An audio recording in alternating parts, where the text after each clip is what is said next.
Baik, Assalamualaikum warahmatullahi wabarakatuh. Bismillahirrahmanirrahim. Alhamdulillah wa syukurillah. La hawla wa la quwwata illa billahil aliyyil azim. Asyhadu an la ilaha illallah wa asyhadu anna Muhammadar Rasulullah. Allahumma shalli wa sallim ala sayyidina Muhammad wa ala ali sayyidina Muhammad amma ba'du. Pertama-tama marilah kita memanjatkan puja dan puji syukur kehadirat Allah Subhanahu wa taala, di mana atas berkat limpahan rahmat taufik serta hidayahnya kita oleh Allah Subhanahu wa taala masih diberi nikmat iman dan Islam, yang kedua nikmat kesehatan, sehingga kita bisa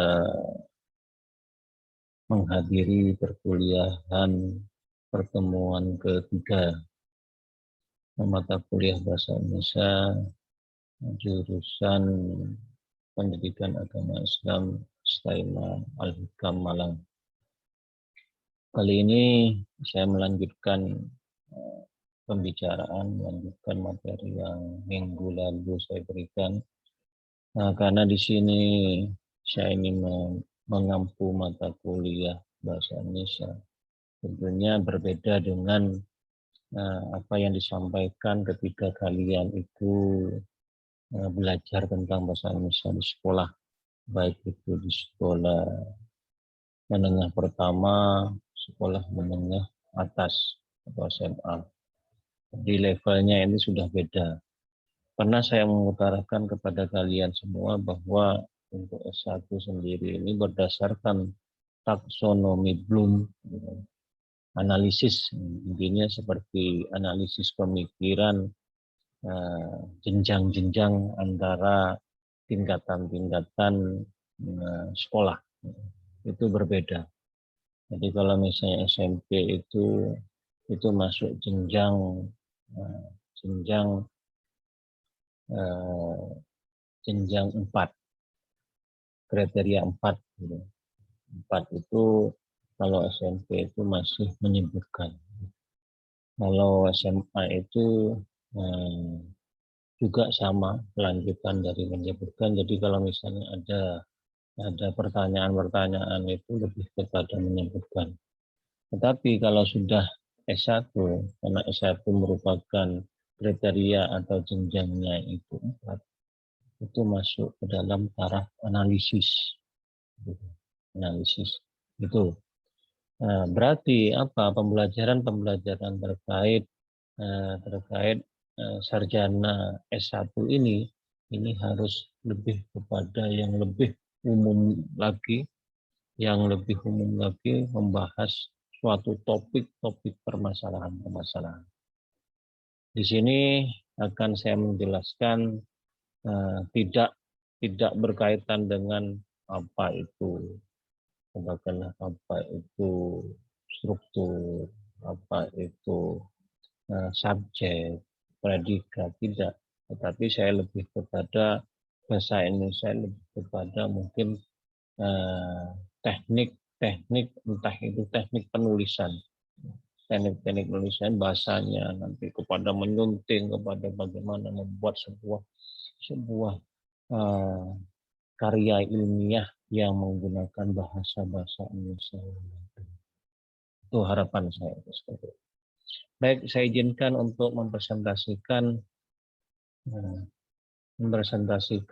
ini materi kali ini yang berkaitan dengan etika penulisan, penelitian, publikasi mata kuliah bahasa Indonesia. Jadi ini yang harus saya jelaskan kepada kalian semua tentang etika penulisan, penelitian, dan publikasi. Karena nanti arahnya kalian itu menuju kepada titik yang namanya pembuatan karya ilmiah atau pembuatan skripsi, tugas akhir kalian situ. Jadi bahasa Indonesianya lebih kepada sana, bukan membahas tentang hal-hal yang dasar lagi, seperti misalnya subjek, tentang predikat dan sebagainya. Tetapi lebih kepada ada sebuah produk yang kalian harus dibahas, kalian kuasai, nanti efeknya kepada kalian ketika kalian mengerjakan tugas akhir atau tugas-tugas artikel yang diberikan oleh semua dosen, itu bisa dikerjakan dengan baik, dengan bahasa Indonesia yang baik. Baik, etika penulisan, penelitian, publikasi. Saya awali dari sini. Saya awali dari ini, etika. Kita melihat, kita mendengar bahwa ada yang namanya etika. Dan kadang orang mengibaratkan bahwa etika itu condongnya kepada tingkah laku atau tingkah laku sopan santun, etika, attitude. Etika ini kalau dibahasakan berdasarkan KBBI daring itu adalah ilmu tentang apa yang baik dan apa yang buruk dan tentang hak dan kewajiban akhlak. Jadi kalau kalian itu sudah, saya rasa semua kalian itu akan paham apa yang disebut dengan etika. Nah, ya seperti yang saya tadi sampaikan bahwa etika itu lebih kepada apa? Kepada sopan santun. Kalau berdasarkan sumber KBBI ini lebih kepada moral atau akhlak kalian, itu etika. Kenapa kok saya memulai dari etika ini? Tentunya etika ini memiliki porsi utama dalam penulisan karya ilmiah. Sopan santunnya bagaimana? Saya tidak ingin, harapannya saya tidak ingin kalian ketika membuat karya ilmiah itu tidak memiliki etika. Apa sih Pak? Berhubungan dengan apa etika dengan penulisan karya? Ada. Etikanya adalah apa? Ketika kita menulis, kita menyadut, kita mensitasi karya orang lain, itu kita harus memiliki etika. Bagaimana kita itu, entah itu pamit kepada penulis utamanya, entah kita itu katakanlah mengutip dengan menuliskan sumber-sumber yang yang bisa menjadikan tolak ukur kita sehingga kita itu tidak dianggap sebagai orang yang karya kita dianggap karya yang plagiat terhadap ciptaan orang. Itu yang etika. Jadi ini adalah dasar kita. Jadi harus ada sopan santunnya. Kemudian berikutnya adalah etika penulisan bertujuan untuk menjamin akurasi temuan penelitian dan pengembangan ilmu pengetahuan. Jadi kalau kita itu etikanya, akhlak kita, sopan santunnya kita itu kita terapkan dalam diri kita. Jadi dalam membuat sebuah penelitian dan mungkin pengembangan ilmu kita akan menemukan bahwa memang itu benar-benar kayak kita mengutip pun dengan kutipan yang benar-benar sesuai dengan prosedur. Sehingga kita terlepas dari yang namanya plagiat. Kemudian yang kedua, untuk melindungi hak kekayaan intelektual peneliti. Jadi kalau kita mensitasi, kita mengambil sebuah katakanlah satu paragraf, mengambil dari karyanya orang lain, kita menggunakan etika kita, sopan santun kita, bagaimana kita menggunakan pedoman-pedoman cara penulisannya yang baik dan benar. Itu berarti kita termasuk orang yang melindungi hak kekayaan intelektual. Jadi kalau kita itu ambil semuanya kita tempelkan di karya kita. Ketika kita mendapatkan tugas dari dosen kita agar cepat, ya udah itu diambil semua. Ambil semua karya-karya orang lain, tidak peduli itu plagiatnya bagaimana, kita tempelkan menjadi tugas kita, itu bukan etika. Itu kita menyalahi prosedur etika kita. Untuk itu etika ini tujuannya untuk apa? Agar kita paham bagaimana kita itu mengambil katakanlah mengutip karya orang lain dengan menggunakan etika dengan prosedur yang benar. Nah, karena kalau kita menggunakan etika dan prosedur yang benar itu menandakan apa? Menandakan kita itu melindungi hak kekayaan. Kita itu mengibaratkan kalau kita yang menulis, kemudian tulisan kita dijiplak orang tanpa sepengetahuan kita, tanpa melalui prosedur-prosedur yang diterapkan, maka kemungkinan kita akan marah. Gitu kan. Kita akan menuntut, ujung-ujungnya kita akan menuntut.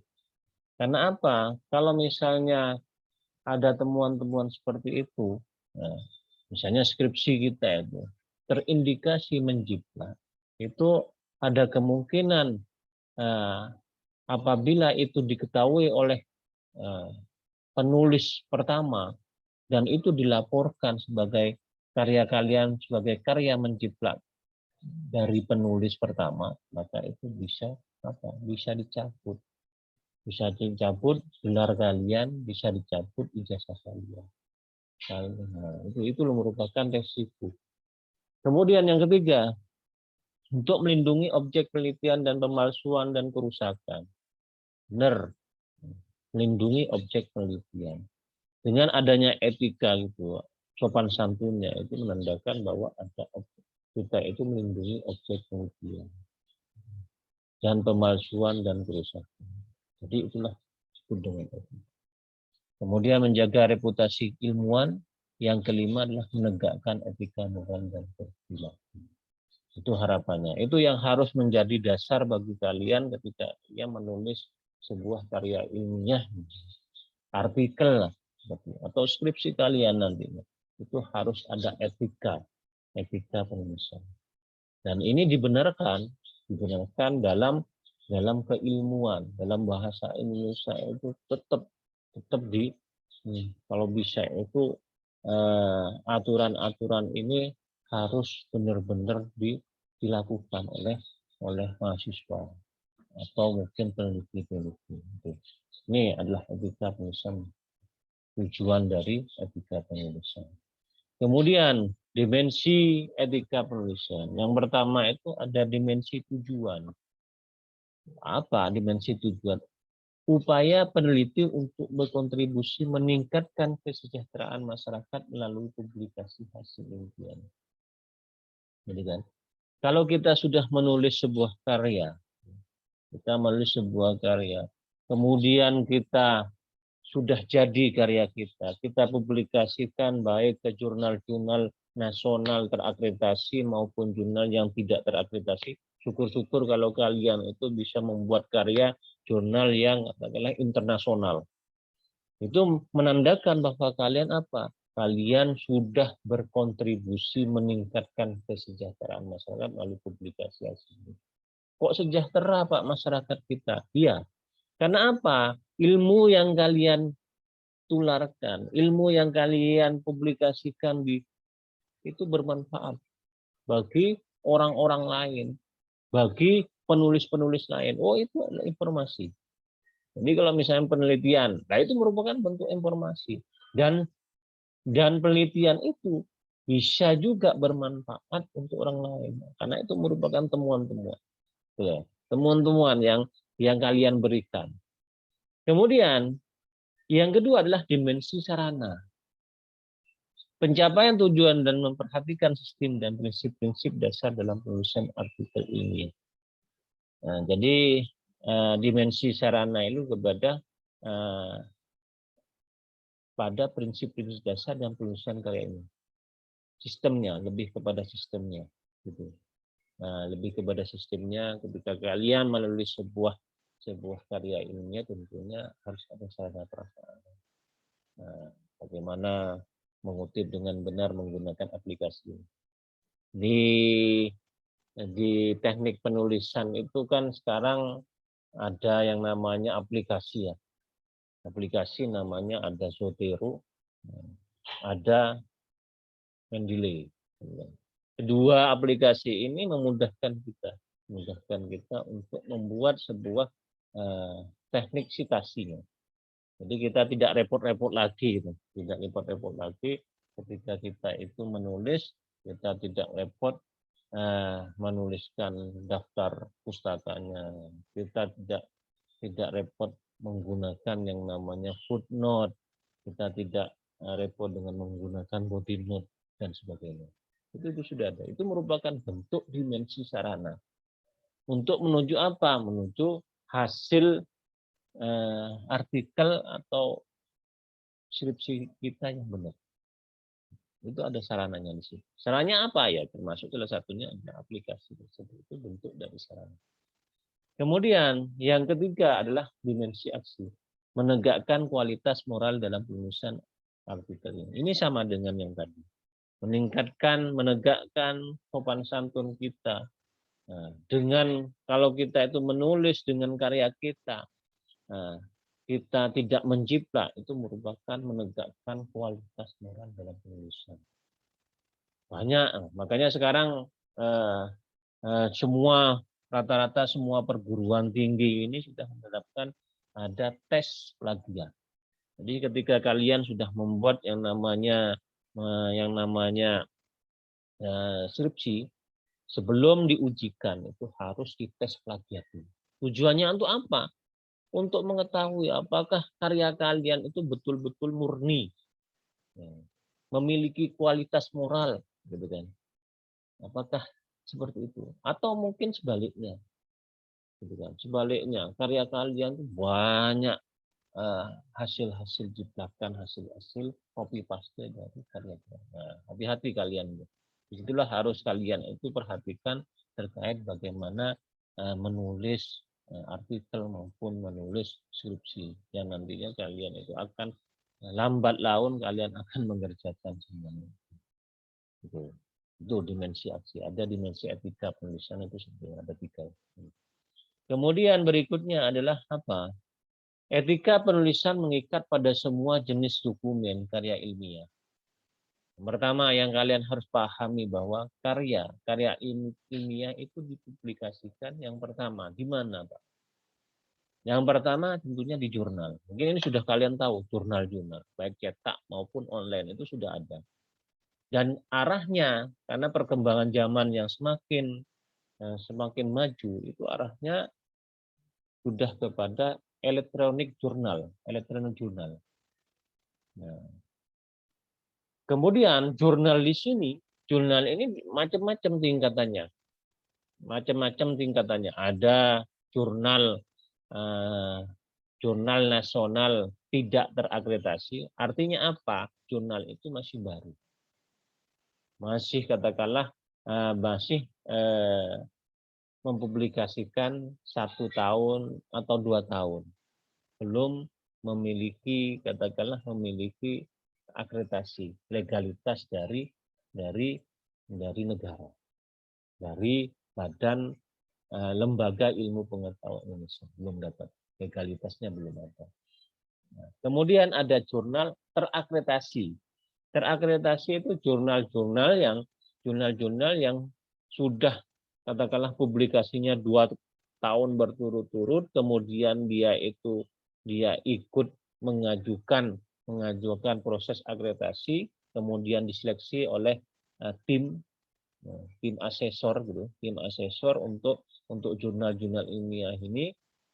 Kemudian kalau layak maka dia itu bisa menduduki jurnal akreditasi, tetapi di jurnal akreditasi juga ada tingkatan-tingkatan.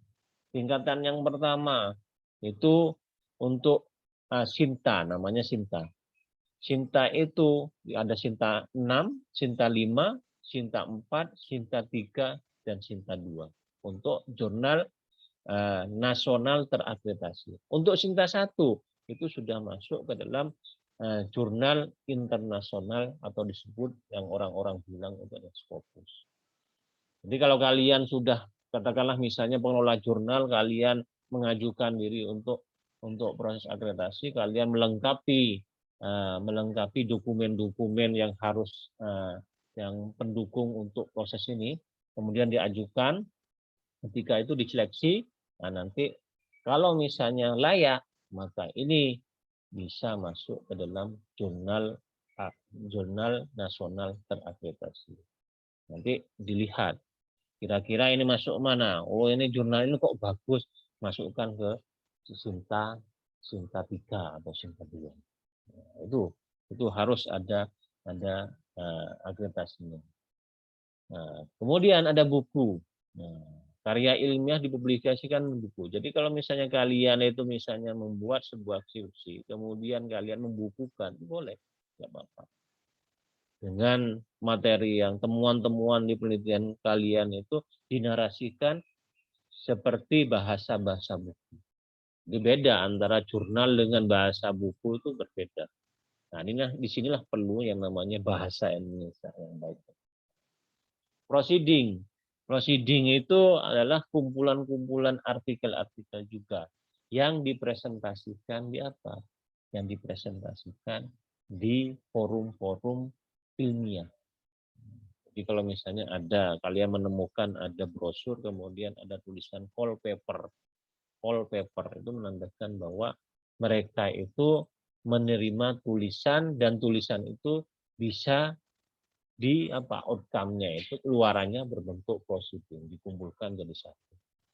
Kalau misalnya jurnal, apa bedanya dengan jurnal, Pak? Kalau jurnal itu jurnal itu biasanya dalam satu terbitan itu hanya terdiri antara 6 apa 7 terbitan atau tulisan. Tetapi kalau misalnya proceeding itu semuanya, misalnya yang daftar itu ada 60 peserta untuk wallpaper. Itu semuanya dibukukan jadi satu. Jadi tidak terbatas. Itu yang disebut dengan prosedur. Kemudian ada paten. Paten itu kan kalau kalian itu mempunyai sebuah produk, dihakikan, dipatenkan, misalnya produk misalnya membuat aplikasi bahasa Indonesia, kamus bahasa Indonesia menggunakan aplikasi karya kalian. Itu dipatenkan. Agar apa? Agar tidak diambil alih orang lain, diakui orang lain. Maka harus dipatenkan. Nah, untuk mematenkan ini kan juga harus ada proses seleksi. Seleksinya apa, Pak? Ya seleksinya apakah ini memiliki keterbaruan, apakah ini tidak ada yang sama, itu jangan-jangan ini karya kalian, aplikasi kalian itu mencipta dari karya kalian. Itu harus ada proses dulu. Kalau benar-benar ini sudah bagus, ini boleh dipatenkan. Dan kalian akan mendapatkan nomor paten ini. Jadi suatu saat ketika kalian menemukan ada aplikasi-aplikasi yang sama, mencipta dari karya kalian, kalian boleh apa? Boleh katakanlah mem-PT-UN-kan. Gitu. Menggugat lewat pengadilan. Itulah paten. Kemudian prototype.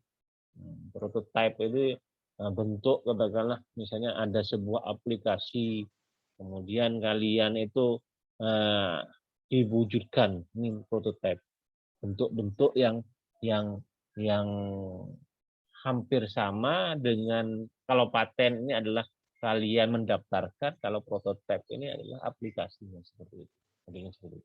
Kemudian desain industri. Nah, desain industri, kemudian merek dagang dan lain-lain itu merupakan karya atau karya ilmiah yang dipublikasikan. Kemudian ada karya ilmiah belum dipublikasikan, seperti misalnya skripsi, tesis, disertasi. Skripsi ini adalah untuk tugas akhirnya S1, anak-anak S1. Nanti kalian S1 ini nanti ketika sudah 3 tahun, 4 tahun, kalian akan membuat tugas akhir kalian adalah skripsi ini. Tesis ini adalah karya mahasiswa S2 nanti untuk tugas akhirnya. Kemudian disertasi ini untuk mahasiswa S3. Laporan penelitian, manuskrip, working paper. Working paper itu masih dalam taraf pekerjaan. Ini karya-karya ilmiah belum dipublikasikan. Kalau bisa enggak, Pak, kalau dipublikasikan? Bisa. Kalau misalnya skripsi, nanti ketika kalian membuat skripsi, katakanlah jumlahnya antara 50 sampai 100 halaman, kemudian dari situ kalian itu membuat sebuah artikel dari hasil skripsi kalian, dan kemudian kalian itu dikirimkan ke salah satu jurnal, pengelola jurnal, kemudian dipublikasikan, itu berarti masuk ke dalam karya ilmiah yang sudah dipublikasikan. Ini yang harus kalian pahami, bahwa ada karya, etika penulisan mengikat pada semua jenis dokumen karya ilmiah. Yang pertama itu ada karya ilmiah dipublikasikan, ada karya ilmiah yang belum dipublikasikan. Ya. Tuh. Berikutnya adalah apa? Berbagai pelanggaran etika publikasi karya ilmiah. Yang pertama ini, plagiat and self-plagiarism. Plagiarism. plagiat kalian, copy paste. Makanya itu saya wanti-wanti ketika saya itu mengajar beberapa mata kuliah di STAIMA ini. STAIMA ini saya cek di situ. Benar-benar apakah ini asli apa tidak. Saya cek menggunakan Turnitin namanya. Aplikasinya ada Turnitin, banyak macam-macam. Ada plagiarism checker, ada. Ada yang namanya Turnitin. Kalau di perguruan tinggi, itu biasanya menggunakan Turnitin. Ini berlangganan, gitu kan?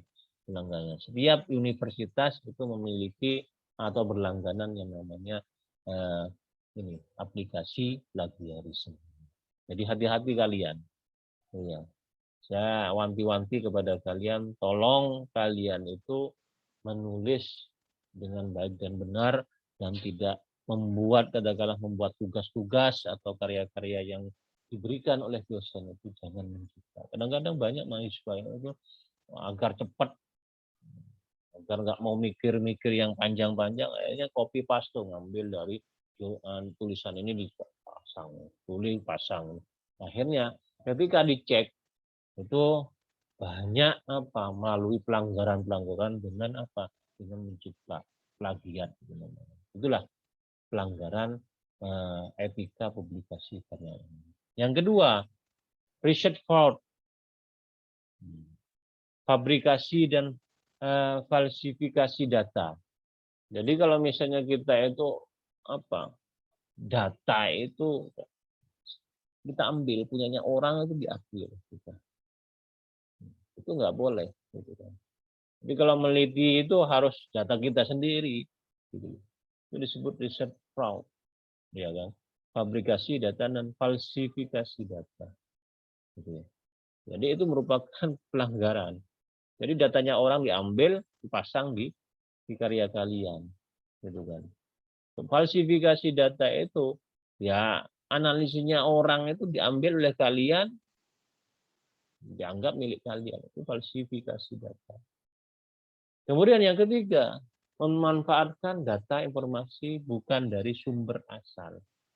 Jadi hati-hati ketika kalian juga menemukan kadang-kadang ada universitas yang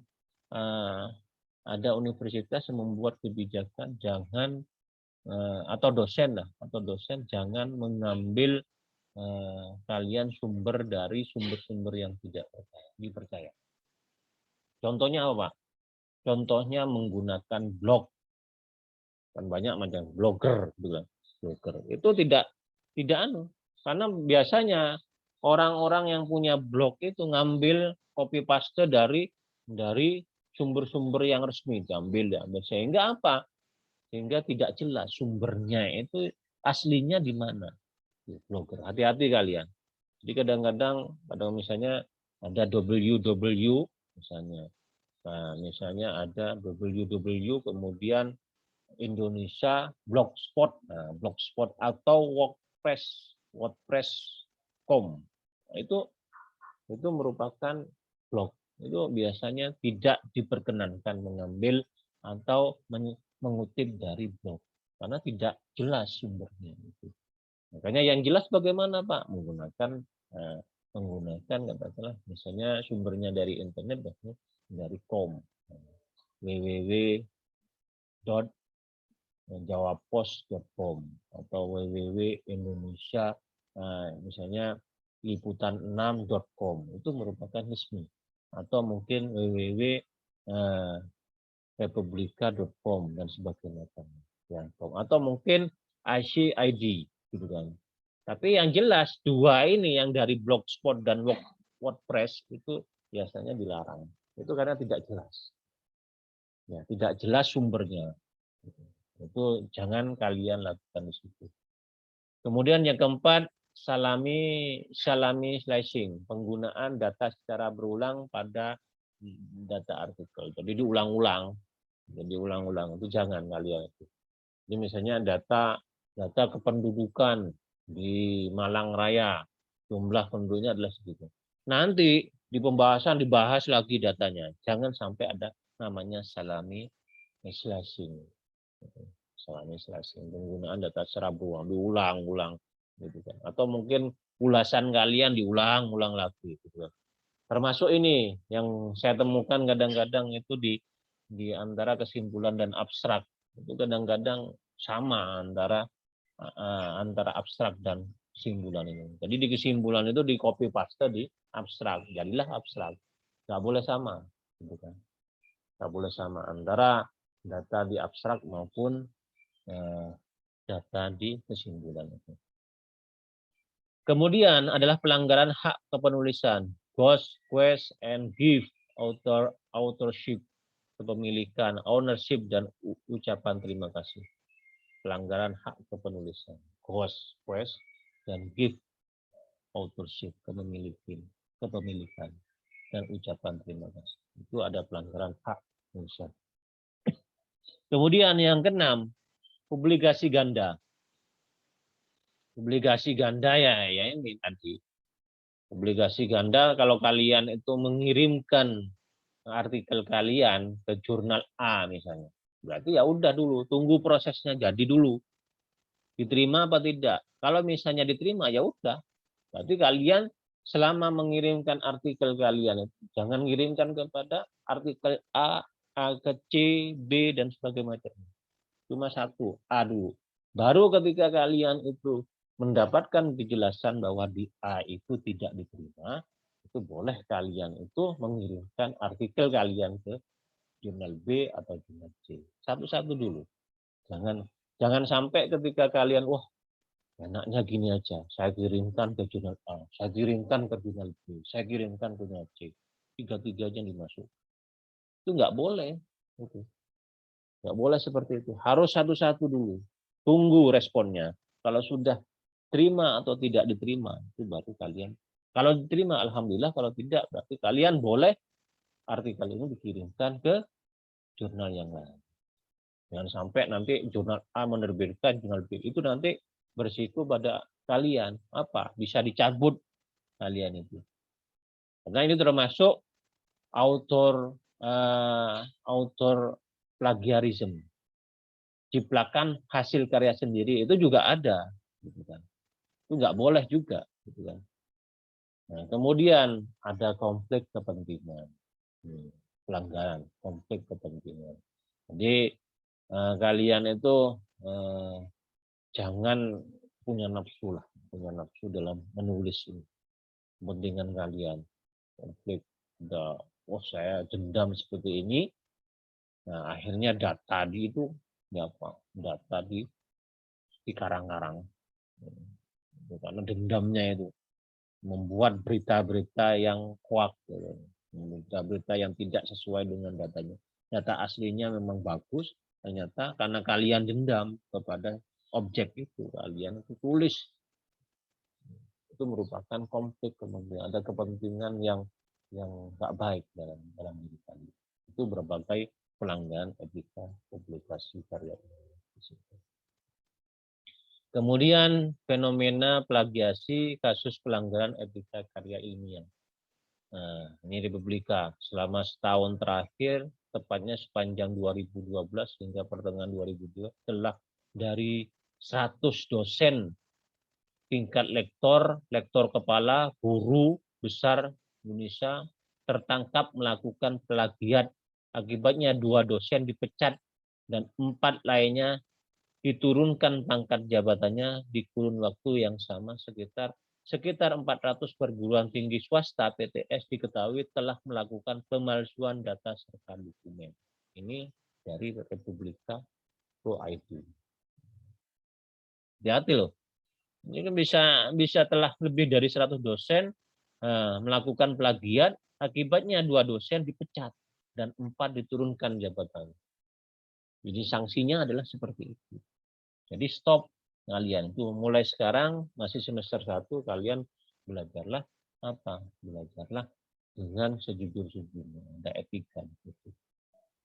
Karena kalau untuk mahasiswa bagaimana? Kalian itu akan dicabut ijazah kalian. Kalau misalnya dilaporkan oleh penulis pertama gitu loh. Karena menganggap tulisannya orang itu dianggap tulisanmu, ketahuan. Dari mana, Pak? Jadi kalau begini tahapannya. Kalau dipublikasikan orang terlebih dahulu, kemudian misalnya tahun 2019, kemudian kamu cipta 2020, itu berdasarkan tahun. Tahun terbitnya terlebih dahulu. Jadi kalau nggak mungkin, kalau itu bisa ditacak semuanya. Mana yang terlebih dahulu mempublikasikan karya itu. Kalau dilihat dari tahunnya, dilihat dari harinya, tanggal harinya. Itu fenomena plagiat. Hati-hati dengan plagiat. Makanya nanti kalau misalnya ada tugas dari saya, tolong dikerjakan tanpa menggunakan plagiat. Itu. Kemudian adalah plagiasi ini, pasal 1 Permendiknas ini, ada aturannya. Plagiat adalah sebuah perbuatan secara sengaja atau tidak sengaja dalam memperoleh atau mencoba memperoleh kredit atau nilai untuk suatu karya ilmiah dengan mengutip sebagian atau seluruh karya atau karya ilmiah pihak lain yang diakui sebagai karya ilmiahnya tanpa menyatakan sumber secara tepat dan memadai. Jadi kalau kalian itu biar tidak dikatakan plagiat, kalian harus menuliskan sumbernya. Tetapi tidak semuanya, gitu kan. Ngutip itu kan paling cuma satu paragraf atau mungkin berapa kalimat gitu ya. Dituliskan sumbernya. Makanya tadi saya bilang ada footnote, ada body note. Body note itu misalnya ditulis misalnya Setiawan menyatakan bahwa bahasa Indonesia adalah ini. Dalam kurung 2020 karya saya itu 2020 halaman berapa. Tutup kurung seperti itu. Nanti ini masuk ke dalam daftar pustaka. Ini nanti coba nanti sambil lalu kita itu belajar ya, belajar tentang bagaimana menggunakan teknik penulisan dengan menggunakan bahasa Indonesia. Ini plagiator adalah seorang atau kelompok yang selalu plagiat. Jangan jadi plagiator kalian. Mulai sekarang.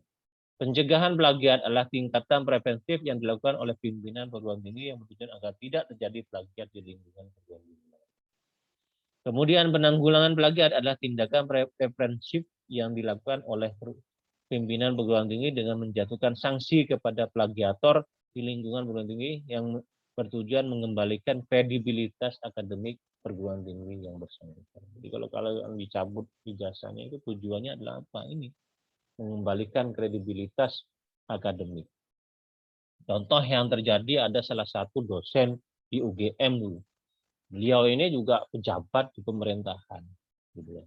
Pejabat pemerintahan. Nah, kemudian dia menulis karyanya sendiri sebenarnya. Nah, karya sendiri dikutip. Nah, itu sudah termasuk bagian dari plagiat.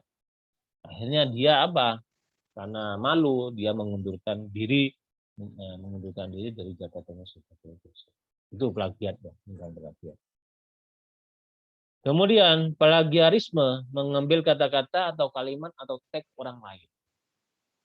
Mengambil kata-kata atau kalimat tanpa menuliskan sumbernya. Itu plagiarisme. Kemudian tidak memberikan acknowledgement atau bentuk citasi yang secukupnya. Bentuk citasi. Seperti yang tadi itu, footnote, dan tidak membuatkan seperti itu. Atau acknowledgement itu juga sama dalam bentuk bentuk ucapan terima kasih masih kepada penulis yang itu disebut dengan plagiat. Fabrikasi data ini, mempabrik data, fabrikasi yang membuat data yang sebenarnya tidak ada atau lebih, membuat data fiktif. Sekarang tadi merubah data itu tadi yang saya sebutkan di situ. Itu disebut dengan fabrikasi data. Nah, mempabrik data, membuat-buat gitu loh. Jadi kalau misalnya jumlah penduduknya di Malang Raya itu ada sekitar 100.000, itu dikarang-karang oleh kalian. Jadi 200.000 tanpa ada sumbernya jelas. Kemudian falsifikasi data, berarti mengubah data sesuai dengan keinginan, falsifikasi. Agar sesuai dengan simpulan yang ingin diambil dari sebuah penelitian. Jadi kalau misalnya kalian membuat penelitian, ternyata kok penelitian saya kok hasilnya gini ya, sekarang aja. Itu disebut dengan falsifikasi.